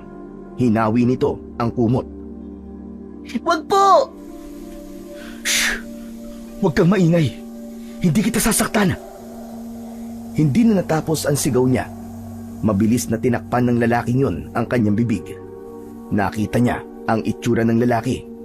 Naisip niyang ito ang serial killer sa kanilang baryo. Nagpumiglas si Jorem. Ano ka ba? Tama na! Huminahon ka, hindi ako kaaway! Hindi kita sasaktan. Sige, bibitiwan kita ha. Pero huwag kang mag-iingay. Dahan-dahan siyang binitiwan ng lalaki. Makinig ka, bata. Wala na tayong oras. Kailangan na nating umalis dito. Po? Bakit po? Saan niyo po ako dadalhin? Huwag ka na magtanong. Kung gusto mo mabuhay, sumama ka sa akin. Mabilis na tumayo si Jorem. Sumunod siya sa lalaki. Lumabas sila ng silid at bumaba ng hagdan. Maingat na maingat, pero bigla silang tumigil nang may marinig na mga yabag mula sa kusina. Sandali lang, huwag kang aalis dyan. Itinaas ng lalaki ang hawak nitong latigo sa kanyang mga kamay. Ngunit muli ring ibinaba nang makita si Aling Esme. Elias! Nay! Napatingin si Aling Esme kay Jorem. Delikado sa labas. Hindi kayo pwedeng pagala-gala dahil nag-iikot sila. Hinahanap ka. Alam ko po, Nay.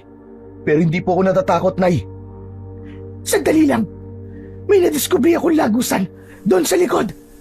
May makikita kayong trapdoor doon at may maliit na tunnel sa loob. Doon kayo tumaan. Salamat, Nay. Salamat po. Tumango si Yaya Esme at dumiretso na nga ang dalawa palabas. Sa likod ng bahay, inalis nila ang mesa at damo. Nasa ilalim nga nito ang isang trapdoor na gawa sa bakal. Hindi ito pansinin. Binuksan ito ni Elias. Tara na! Pumasok sila. Mabaho ang amoy. Basang-basa ang lupa at meron ding mga amag. Maliit lang ang espasyo. Hindi makatayo ng diretso si Elias. Pagkalipas ng ilang minuto, dumungaw sila sa isang bahagi ng gubat. Pagkalabas nila, naglakad pa sila ng kaunti hanggang sa narating nila ang lugar kung saan itinali ni Elias ang alaga niyang kabayo. Sumakay ka na! Akong bahala sa'yo! Ligtas na tayo dito! Hindi na nagtanong pa si Jorem. Naging sunod-sunuran siya kay Elias. Mabilis silang umalis. Matapos ang mahabang biyahe, narating nila ang isang maliit na kubo sa isang maliit na baryo. Andito na tayo sa bahay. Halika, pasok ka. Pagpasok sa bahay, ay doon palang nagkaroon ng lakas ng loob si Jorem na magtanong sa estrangherong naglabas sa kanya sa mansyon. Kuya, sino po kayo? Kaano-ano niyo po si Yaya Esme? Nanay niyo po ba siya? Hindi ko siya totoong nanay. Si Nanay Esme ay katulad din nila. Ano? Aswang din si Yaya Esme? Oo, pero hindi siya masamang aswang. Hindi siya kumakain ng tao. Pero bakit nanay ang tawag mo sa kanya? Dahil ako si Joel, ang unang bata na naging ampon ng mag-asawa. Ano? Ikaw yung batang nasa larawan? Pero ang sabi patay ka na. Tama ka. Ang akala nila patay na ako. Akala nila nakaladkad ako at napisat ng malaking truck sa labas ng gate. Pero ibang bata yon. Hindi ako yun. Nang mangyari yun, itinakas lang ako ni Yaya Esme at iniuwi sa baryong to. Ibinilin sa mga kamag-anak niya. Hindi ko alam kung paano niya napapaniwala sina Doreen at Pater na ako nga yung namatay na batang yon. Pero si Yaya, bakit ayaw niyang umalis dun? Baka saktan siya kapag nalaman na nawawala ako. Matagal ko nang sinasabi sa kanya yun pero ayaw niya. Kasi may dahilan daw ang pananatili niya doon. Anong dahilan daw po? Ang makapagligtas ng mga batang binibiktima ng mag-asawa. Kuya Elias, ikaw din ba yung sinasabi nilang dumukot sa mga bata sa baryo at pumatay ng mga tao doon? Ako nga. Pero tulad mo, itinakas ko lang din yung mga bata sa mga aswang na umampun sa kanila. Ang buong baryo ay pugad ng mga aswang. Sabi ko ni, lahat sila doon aswang. Alam ko, naramdaman ko na yung Kuya Elias. Pero nasa po yung mga bata? Nasa ligtas na lugar na sila at dadaling kita dun bukas. Po, paano po kung ibalik nyo na lang po ako sa ampunan kung saan po ako nanggaling? Hindi ka pwedeng bumalik dun dahil matutuntun ka dun na mag-asawa. Saka na, pag okay na ang lahat. Siya nga po pala. Paano niyo po nagagawa yun? Ha? Ang alin? Yung pagliligtas niyo po sa mga bata at yung pagpatay niyo po sa mga aswang. Paano niyo po nagagawa yun? Tahimik na ngumiti si Elias mula sa kanyang likod. Dahan-dahan niyang hinugot ang isang latigo. Agad na napansin ng bata ang pulang bato na nakakabit sa hawakan ng sandata. Ito ang mutya ng apoy ng bathala. Isa itong sagradong mutya na nagbibigay ng apoy na kayang sumunog sa laman ng aswang at tumigop ng lakas nila. Kapag tinamaan ng latigong ito ang isang nilalang ng dilim, unti-unti silang manghihina. Ang galing naman! Pero paano po kayo nagkaroon yan? Ang lolo ni Nanay Esme, isang antingero. Siya nag-alaga sa akin nang maitakas ako ron. Si Yaya Esme? May lolo na antingero? Pero aswang siya? Paano po nangyari yun? Matabil kang bata ka. Sige, sasabihin ko na sa'yo kung bakit. Si Nanay Esme ay produkto ng isang maling pag-ibig. Ang nanay niya, nagmahal ng isang aswang. Kaya si Nanay Esme, kalahating antingero at kalahating aswang ang kanyang dugo. Ganun po pala. Pero si Yaya, pinili po ang panig ng tao kaysa sa maging halimaw. Ang bait po ni Yaya Esme. Tumango si Elias at dahan-dahang napangiti. Maya-maya ay humikab si Jorem. Kagad namang naglatag si Elias ng isang banig sa saig at naglagay ng mga unan na luma. Hindi ganon kabango, ngunit nang mahiga ang bata, agad siyang naging komportable at mabilis na nakatulog. Kinabukasan, nang magising si Jorem, nakita niya si Elias na inihahanda ang kabayo at ilang gamit. Magandang umaga po, Kuya Elias. Magandang umaga din naman. Mabutit gising ka na. Kumain ka na. Nagluto ako ng lugaw. Naroon sa may kalan. Pagkatapos mo kumain, ihahatid na kita sa ligtas na lugar. Kuya? O bakit? Ayoko po. Anong ayaw mo? Ayaw mo sumama sa akin? Opo. Kasi gusto ko pong tumulong sa'yo. Ayoko pong umalis. Gusto ko pong samahan ka sa ginagawa mong pagliligtas sa mga bata. Ano? Sigurado ka? Pero hindi laro ang pakikipaglaban sa mga aswang. Mapanganib, nakakatakot. Ayos lang po sa akin yun. Ang importante po, makatulong din po ako. Matapang kang bata. Pero bago kita isama, kailangan kong tiyakin na handa ka rin. Hindi kasi sapat ang tapang lang. Kailangan din matuto kang lumaban. Gusto mo ba magsanay? Opo, sige po Kuya Elias. Matapos mag-agahan ni Jorem, agad na sinimulan ng dalawa ang pagsasanay. Pinahawak niya ito ng itak. Tinuruan ng tamang paggalaw, pag-asinta at pag-iwas hanggang sa mga dasal na kailangan sambitin habang lumalaban. Araw-araw na nagtiyaga si Jorem hanggang sa unti-unti na siyang nasasanay sa paggamit ng kanyang sandata. Isinibay din ni Elias ang mga aral tungkol sa mga uri ng aswang, kanilang kalakasan at mga kahinaan. At pagkalipas ng halos 5 araw, tinawag ni Elias ang bata. Hawak niya ang isang lumang kahon na yari sa kahoy. Binuksan niya ito sa harap ni Jorem. Inilabas niya mula doon ang isang medalyon na tila yari sa ginto. May ukit ng araw at buwan at may isang mata sa gitna. Sa'yo na medalyon na ito. Kapag suot mo to, magiging matibay ang katawan mo. Bibilis ang iyong galaw at magkakaroon ka ng proteksyon laban sa mga aswang. Para po sa akin to. Oo, sa'yo na yan. Sige, suot mo na. Ang ganda Kuya Elias. Salamat po. Ngayong suot mo na yan, katulad na kita. Gamitin mo lang yan sa mabuti, ha? Opo Kuya. Ilang araw pa silang nagpatuloy sa pagsasanay. Gumawa ng mga bitag si Jorem. Nakipag-sparring siya kay Elias gamit ang mga kahoy na sandata. Tinuruan siyang gumamit ng latigo, kung paano pumulupot sa mga paa ng kaaway at kung paano iwasan ang mga saksak at kagat. Hanggang sa dumating na nga ang araw na pinakahihintay ni Elias, ang pagsapit ng araw ng pista sa baryo ng mga aswang. Agad na naglakbay ang dalawa papunta sa lugar na yon. Naging maingat sila sa kanilang mga galaw hanggang sa nakahanap sila ng magandang pagkukublian kung saan nila nasisipat ng maayos ang kilos ng mga taga-baryo. Abala na halos ang lahat. May mga nag-aayos na ng mga nakakatakot na dekorasyon na gawa sa buto ng tao, mga itim na tela na nakasabit sa poste at iba pa.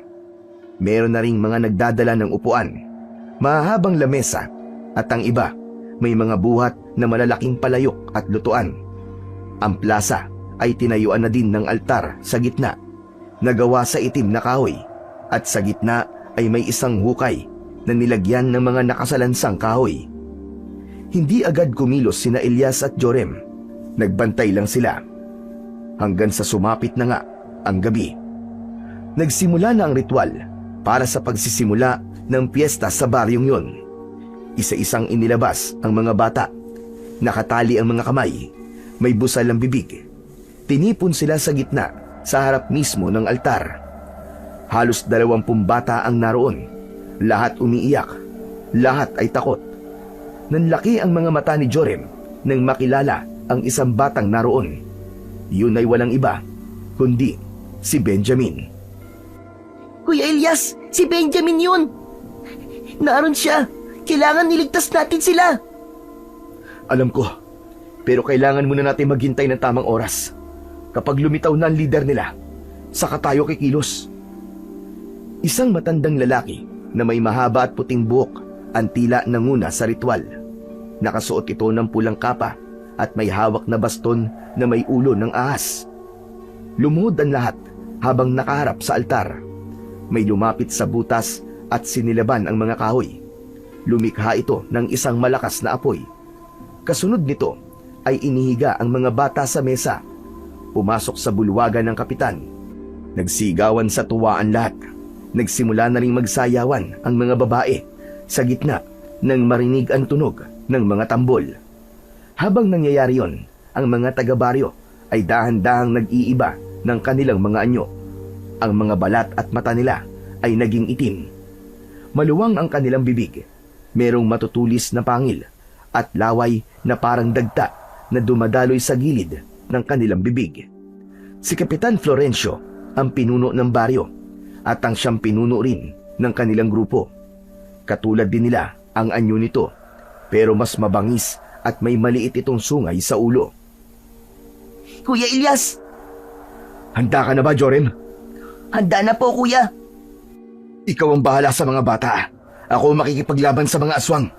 Sige po, ako pong bahala sa mga biyag. Ngayon na, Jorem. Sugod! Sabay na lumundag sina Ilyas at Jorem mula sa kanilang pinagtataguan.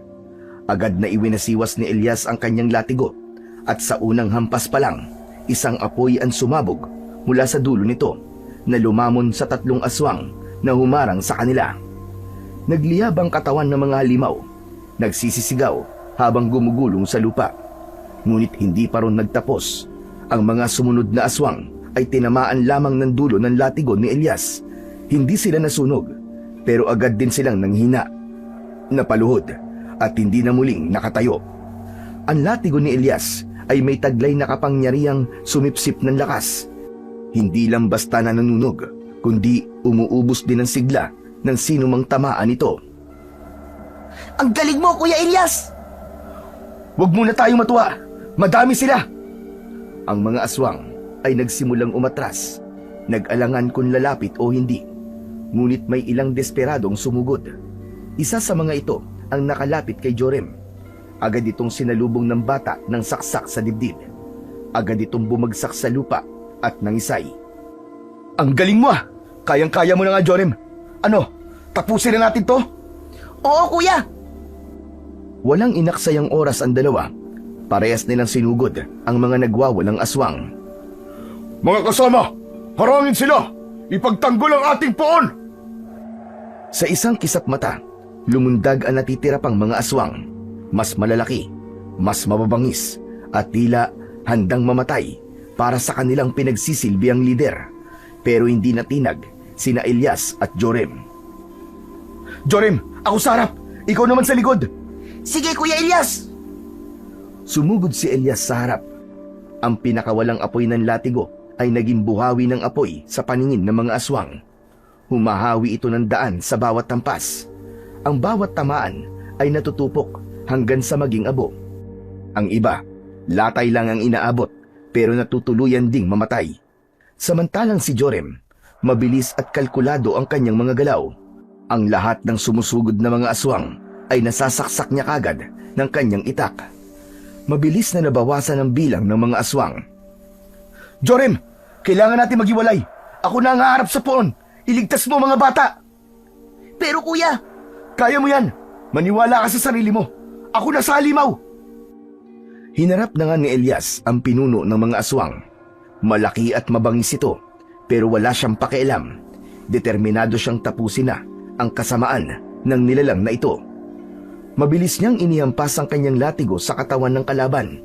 Nasugatan ito, pero hindi pa rin natumba. Gumanti ang halimaw at tinamaan si Ilyas sa tagiliran gamit ang matutulis nitong mga kuko. Napaluhod si Ilyas sa sakit, pero agad siyang tumayo. Muling umatake ang binata. Pinaikot niya ang latigo at ipinulupot sa katawan ng halimaw. Sumigaw ito ng malakas sa sakit. Umusal ng orasyon si Ilyas. Matapos ang dasal, biglang dumaloy ang kakaibang apoy mula sa kanyang latigo. Tila may halong kuryente na kumikislap ng asul na liwanag. Nagsimulang masunog ang halimaw hanggang sa tuluyan itong matumba at naging abo. Pagsisisihan mo to! Pagsisisihan mo! Lumabas mula sa dilim si Doreen. Bitbit niya si Aling Esme, nakatali at sugatan. Nang makita ito ni Ilyas, hindi niya mapigilang magalit. Tigilan mo na to, Joel! Alam ko na ang lahat. Inamin na ng traidor na to ang lahat ng mga ginawa niya. Bumalik ka na sa amin ng papa mo. Kaya ka namin patawarin sa lahat ng to. Patawarin? Wala akong kasalanan sa inyo. Bitiwan mo nanay ko! Nanay? Ako ang mama mo, hindi ba? Hindi ang babaeng ito. Hindi ako si Joel. Ako si Ilyas. At wala akong pakialam sa inyo. Masasama kayong mga aswang. Kung ganon, ibigay mo na lang sa akin ang mga bata at ibibigay ko sa'yo ang traidor na to kapalit nila. Ano? Huwag, Elias! Huwag kang makinig sa kanya! Iligtas niyo ang mga bata! Hayaan niyo na ako! Hindi, Nay! Hindi ka pwedeng mamatay o masaktan! Matanda na ako! Yung mga bata! Bigyan niyo sila ng karapatang mabuhay! Hindi ko kailangan mamili, Nay! Ililigtas ko kayong lahat! Ililigtas kita! Nay! Hindi makapaniwala si Elias na di man lang nagbigay ng hudyat ang mag-asawa. Mabilis na nakalapit si Mang Pater at nilaslas ang leeg ni Aling Esme. Bumagsak ito sa lupa at duguan. Galit na galit si Elias. Sinugod niya ang mag-asawa at walang awang pinaghahampas ng kanyang latigo. At sa huli, napatay niya ang mag-asawang Dorin at Pater. Ikinalulungkot ko, kuya. Hindi ko inaasahang mangyayari to kay Yaya Esme. Sige na, Jorem. Kalagan mo na ang mga bata. Uuwi na tayo. Iuuwi ko ng nanay. Agad na pinalaya ni Jorem ang mga bata at mabilis silang umalis sa lugar. Tagumpay sila, ngunit naging kapalit ay ang buhay naman ni Yaya Esme. Samantala, nang makauwi na sila sa baryo, ay agad na sinalubong sila ng mga taong taga roon. Inilibing nila ng maayos ang labi ni Yaya Esme. At ang iba, sinamahan silang baybayin ng daan patungo sa paanan ng bundok malapit sa baryo. Sa lugar na yon, nakatayo ang isang bahay panuluyan. Doon dinadala ni Elias ang mga batang naililigtas niya. Pinamamahalaan ito ng mga mababait na madre at pari na nakikipagtulungan sa mga ganitong pagsagip. Doon muna nanatili ang lahat, maging si Elias at Jorem. Hanggang sa isang araw, kinausap ni Jorem ang binata. Kuya, pwede ba natin bisitahin ang mga kaibigan ko sa ampunan? Oo naman. Kailan mo gusto? Ngayon na ba?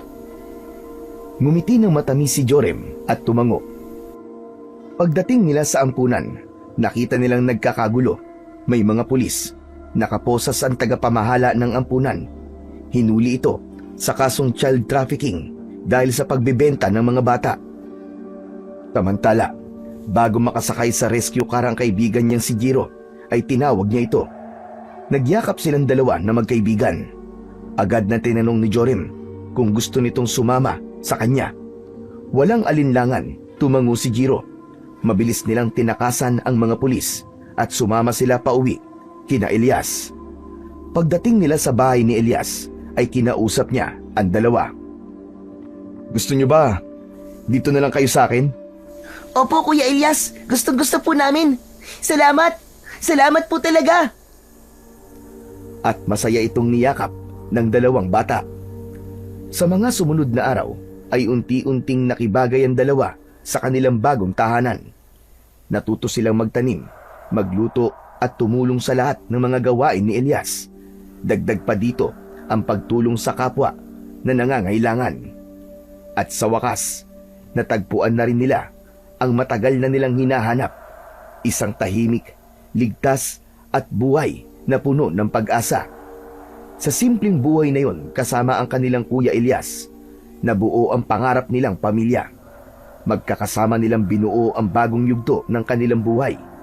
Malayo sa takot, sa panganib at sa peking pagmamahal na naranasan nila sa mga unang pamilya na kumupkup sa kanila na isa pa lang mga aswang. Nangako naman si Elias sa kanila na gagawin ito ang lahat para maibigay sa kanila ang kanilang mga pangangailangan basta't sila ay magtutulungan. Nangako din siya sa kanyang sarili na aalagaan at mamahalin niya ang mga ito nang higit pa sa tunay na kapatid.